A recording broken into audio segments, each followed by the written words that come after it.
আসসালামু আলাইকুম বন্ধুরা। আজকে আমার জীবনে ঘটে যাওয়া একটা ঘটনা আপনাদের সাথে শেয়ার করব। আমি আগে যখন রাত্রে ঘুমাইতাম তখন দরজা জানালা কোনো কিছু বন্ধ করে শুইতাম না।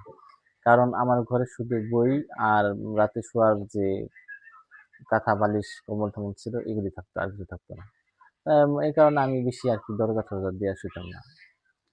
তো একদিন রাতে শুয়ে রইছি, আমার দাদি মারা গেছে অনেক আগে। আমার দাদিরে মাটি দিয়ে রাখছি। আমি জানি যে আমার দাদি মারা গেছে। তো আমি যখন শুয়েছি, আমার দাদি আমার ঘরে ঢুকছে। ঢুকে বলতেছে যে, "একটু সাইড দে, আমি তোর পাশে শুই।"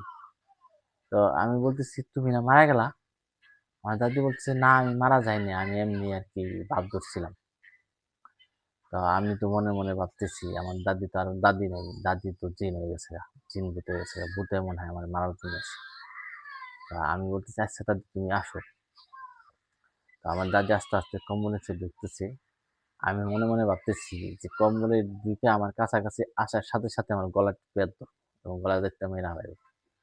আমি করছি কি, আমার দাদি যখন কম্বলের নিচে ঢুকা ধরছি, কম্বলের এক টান্দা ফালায়ে এমন দৌড় মারছি, এক দৌড়ে ঘর থেকে বেরিয়ে গেছি এবং জোরে চিৎকার দিয়ে বলতেছি আমার বাপেরে, তোমার মায়েরে থামাও। এই দেখো তোমার মায় আমারে মারার জন্য কোথায় গেছে। আমার বাপে আর মায়ে ঘর থেকে বেরিয়ে গেছে। বাপে, এই তুই কি করছ? তোর দাদি যে মারা গেছে কত আগে। হ, মরছে। উনি তো ওনার জিজ্ঞেস করলাম তুমি না মরছো? তোমার মা তো বলো যে আমি মরি নাই, আমি আর কি এমনি ভাব ধরছিলাম। তাহলে কি করছি?